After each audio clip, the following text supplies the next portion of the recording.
ఆ రోజులు గుర్తొస్తే ఇప్పటికీ మనసు చిన్నపిల్లాడిలా మారిపోతుంది. మొబైల్ ఫోన్లు లేవు, వీడియో గేమ్స్ లేవు, సోషల్ మీడియా లేదు. కాని ఆనందం మాత్రం అపారంగా ఉండేది. ముఖ్యంగా వర్షాకాలం వచ్చిందంటే ప్రతి చిన్నారి జీవితంలో పండుగ మొదలైనట్టే.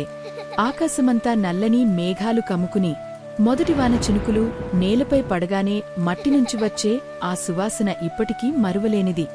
ఇంట్లో అమ్మ, వానలోకి వెళ్ళొద్దు, జలుబు చేస్తుంది అని ఎంత చెప్పినా ఆ మాటలు చెవికి వినిపించేవి కావు. బయటకు పరుగెత్తి స్నేహితులతో కలిసి వానలో తడవడమే పెద్ద ఆనందం. పేపర్తో చిన్న చిన్న పడవలు తయారుచేసి వర్షపు నీటిలో వదిలేవాళ్లం. ఎవరి పడవ ఎక్కువ దూరం వెళ్తుందో అని పోటీ పడేవాళ్లం. కొన్ని పడవలు మధ్యలో మునిగిపోతే బాధపడేవాళ్లం, మరికొన్ని చివరి వరకు తేలితే ఆనందంతో కేరింతలు కొట్టేవాళ్లం.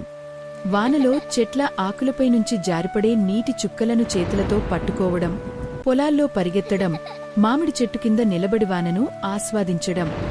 సాయంత్రం చలిగా మారగానే ఇంటికి తిరిగి వస్తే అమ్మ ముందే తువ్వాలు సిద్ధంగా పెట్టి ఉండేది.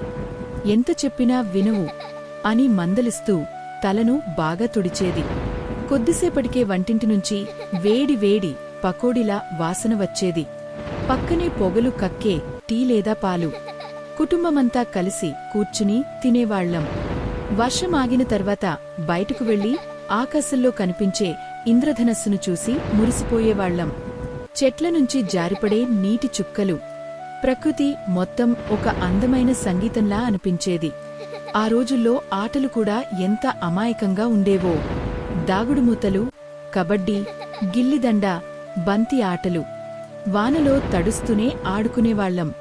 ఇంటికి వచ్చేసరికి బట్టలన్నీ బురదతో నిండిపోయినా ముఖంపై చిరునవ్వు మాత్రం చెదిరేది కాదు.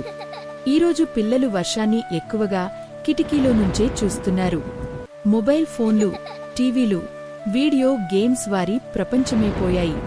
కాలం మారిపోయింది.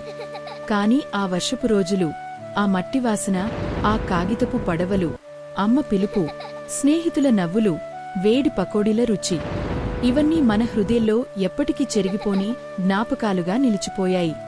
ఆ రోజులో వర్షం కేవలం ఒక ఇతువు కాదు, అది మన బాల్యానికి మరో పేరు. ఆ జ్ఞాపకాలు ఎప్పటికీ మన హృదయంలో చిరకాలం తడిగా నిలిచిపోతాయి.